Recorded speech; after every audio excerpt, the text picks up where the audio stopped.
시작은 맹가였던 것 같아요. 애들이 전부 다 맨유 팬만 응원하는 거야. 나 고등학교 때 처음 이제 제대로 유럽 축구를 봤는데, 근데 가슴팍에 삼성을 딱 달고 있는 팀이 있더라고. 그때 제가 그 감독을 처음 봤던 것 같고 잘생겼고 그래서 팬이 됐던 것 같은데, 보니까 난 모르고 봤는데 되게 뜨고 있고 각광받고 있는 감독이라 그러시더라고. 관심이 가서 조금씩 보게 됐던 것 같아요. 그때 이제 제가 군대에 있을 때라 가지고 제대로 보지는 못했어요. 군대에 케이블 TV가 안 나왔거든. 근데 그래도 보지는 못했지만 전 텍스트로 보고 이랬던 가장 최고의 시즌이 역시 인테르 시즌이었겠죠. 그 인테르 트래블 했을 때 그때가 최고의 시즌이었던 것 같고, 하이라이트로만 주로 봤고 이제 풀 경기를 보지는 못했지만 역시 그 바르샤랑 했던 2차전. 사람들은 안티 풋볼이라고 얘기하지만은 사실 그때만 해도 벌써 이태리 축구가 많이 기울기 시작할 때였단 말이죠. 그때 이거 없으면 잇몸으로 이렇게 살아야 된다라는 거를 좀 보여줬던 점에서 그게 어쩌면 제가 생각하는 실리 축구라는 것 같아요. 뭐 이기든 지든 어쨌든 좋은 결과를 가지고 왔잖아요. 그리고 무너져가던 인테르였고, 이탈리아 안에서도 사실 뭐 이제 거의 유벤투스 독주가 될 뻔했을 시점에서 반짝이지만 인테르가 거의 최강팀이 됐었으니까 그 시즌이 전 최고의 시즌이라고 생각합니다.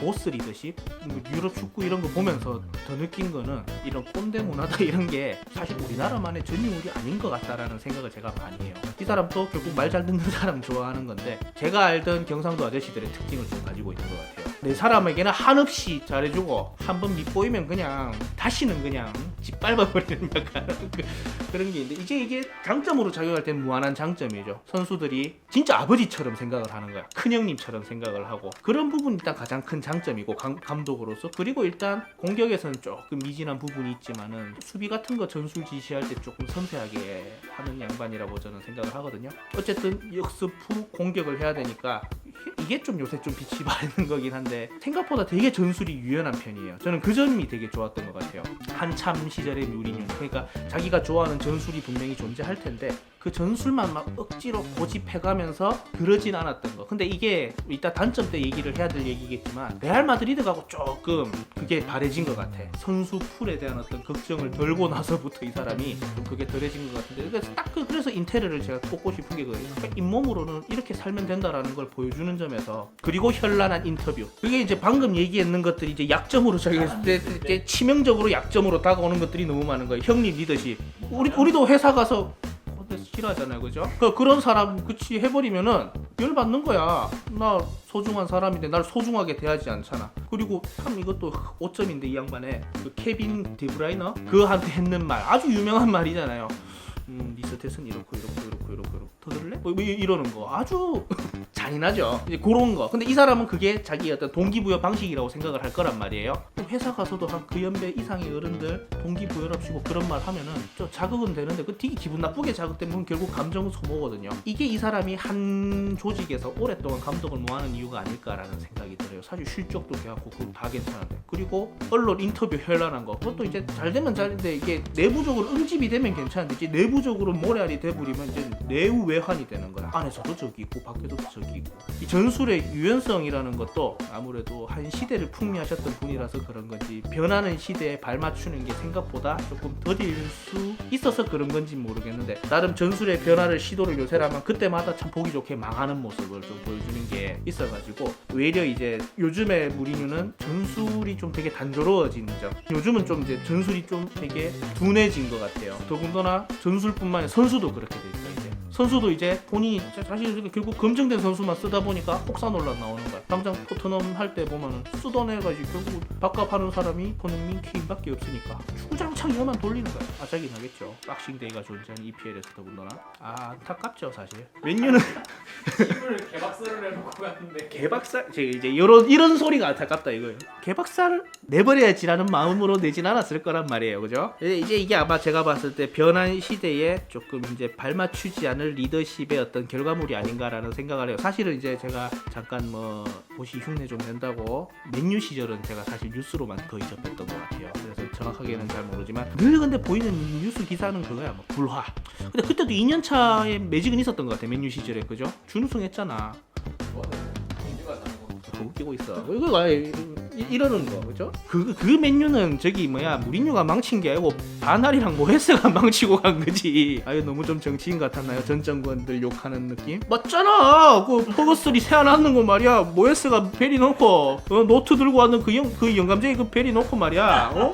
그 똥 치우느라고 죽을 똥 쌌는 사람한테 말이야. 정치 유튜버.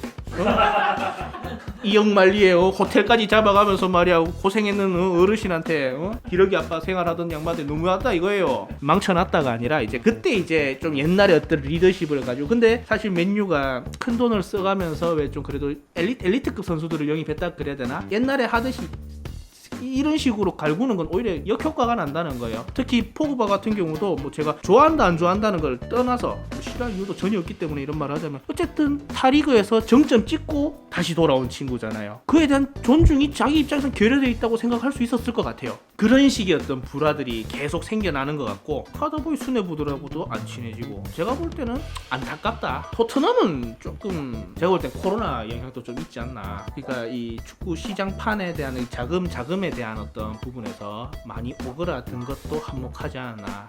이 양반이 풀백을 사야 되는데 지금 풀백을 못 샀잖아.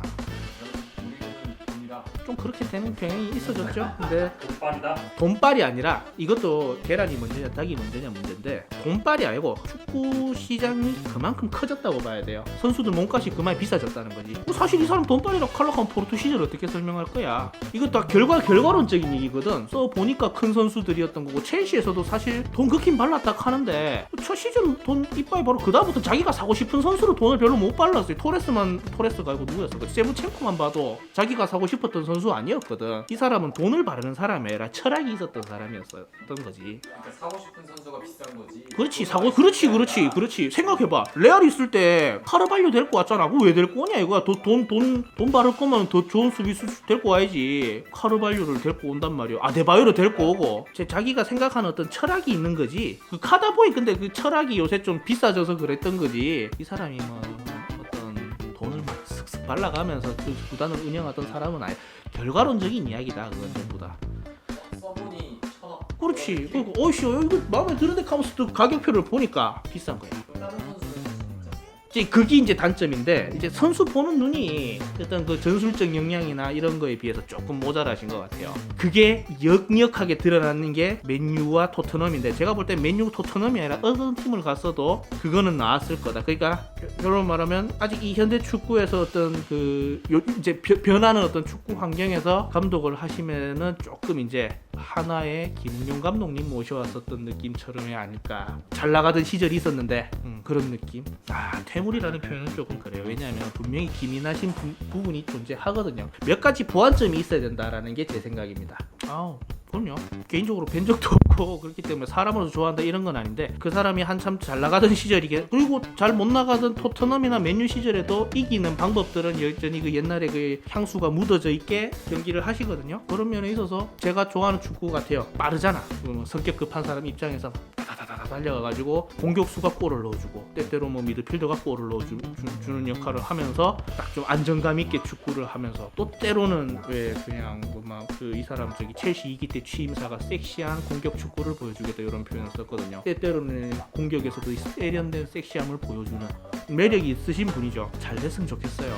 제가 기사를 제대로 안 봤는데 AS 로마가 지금 우승을 위해서 무리뉴를 데리고 간 건가요? 궁극적인 목적은 우승이겠지만 단기간 우승이 아니었으면 조금의 시간을 가지고 팀 리빌딩이라는 거를 좀 이분이 하실 기회를 가졌으면 좋겠어요. 근시안적인 어떤 결과물에 좀 얽매이지 않는 그런 축구를 좀 하셨으면 좋겠고 아직 저는 분명히 경쟁력이라 역량이라 이건 아직 분명히 존재하시는 분이라고 생각을 합니다. 그렇기 때문에 기대가 되네요. 또 좋은 기억이 있었던 세리에 A였고 저도 그 덕분에 또 세리에 A를 한 번씩 챙겨보게 돼. 원래 잘 안 봤거든요. 그거 보다가 졸고 그랬어. 나는 또 세리에 A 재미가 없거든. 또 이 양반 가셨으니까 내가 또 보게 되겠네요. 이런 귀중한 자리에 저 불러주셔서 감사드리고 이번에는 통편집이 되지 않았으면 좋겠어요. 벤소? 그 무한도전에서 김재동이 그때 막 목에 핏대세 하는 그 마음이 막 이해가 되더라고. 이번에는 편집하지 마라 막 하면서 막 성질 내던 거 있잖아요, 그죠? 이번에는 그리고 그 전에 일단 제가 했는 오늘의 이 말들이 쓰임새가 있는 말이었으면 좋겠고요. 앞으로 이 축질이 지금 요새 무리타 욕을 얻어먹고 계실 것 같긴 한데 악성 팬들은 욕먹어 마땅합니다. 저는 그런 무리타가 되고 싶진 않고요. 다만 이제 우리가 좋아하는 그 감독님께서 앞으로의 행보가 더 잘 꽃길이었으면 하는 마음에서 응원하는 마음은 한 마음이고 우리 다들 힘내자고 말씀드리겠습니다. 축질이 많이 사랑해 주시고 좋아요 구독 많이 눌러주시기 바랍니다. 감사합니다.